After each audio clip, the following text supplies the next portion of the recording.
Hey guys, welcome back. So in this video we are going to make a registration form in PHP. So let's get started. So for the design I'm going to take Bootstrap's form design here.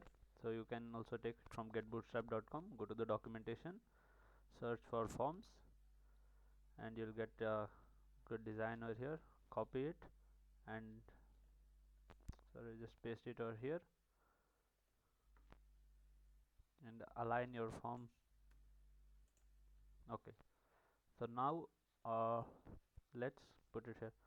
Form action equals to and method post.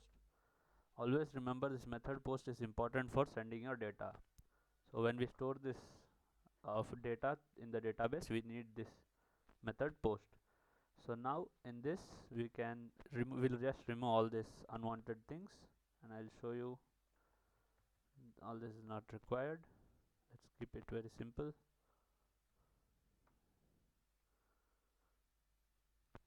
And here in the input tag you have to give the name of the tag. Name equals to email. This is the we are taking the email over here, and here it's password. So let's give name equal to password. So we are, let us check this output how it is showing here. Let us go here and reload. Okay, it's register.php over there. Okay, we haven't pasted the link. So for getting you for using this getbootstrap.com, you have to paste the CSS link. So I will just show you here. Go to your head tag and paste this link over here. And for the script also you have some script tags over there, you can use it over here. So you have your JS, yeah, you can use this one. So go and paste it over here right before the close body section. Now let us check our output. So we got this. To make it responsive, we have Bootstrap's version. If you know Bootstrap, you will understand it very well. So I'm just going to use that to make it look good and responsive. So let's click here. Let's open a section. Section class will be section. That we are going to open container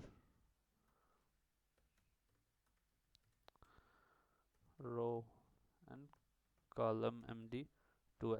We have 12 units in the screen. For responsiveness we have 12. Within that 12 you have to keep your all the content. Now let us check the output. Yes guys, so you got your output here.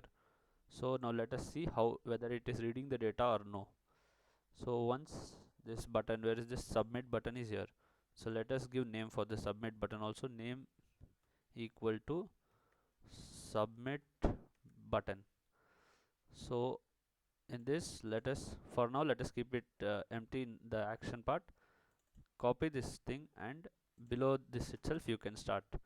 Open PHP, close PHP, and here you have to check if isSet is a function where you check if there is some data in that.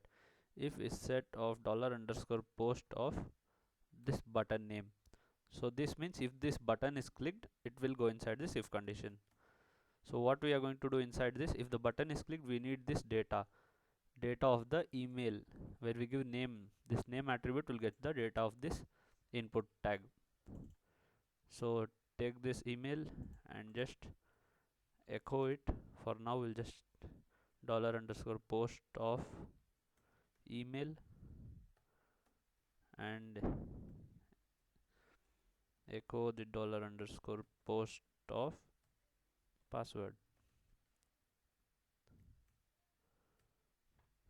So let us check the output now. Now just reload once and let us put @gmail.com, password let us keep 1234, submit. See, on submit you're getting your email and password. Now how do we store this in the database? So in the next video you will see how to create a database within a PHP MyAdmin using PHP, and we will store this data in that. So that's it in this video guys. Please like the video and subscribe to the channel, and thank you for watching.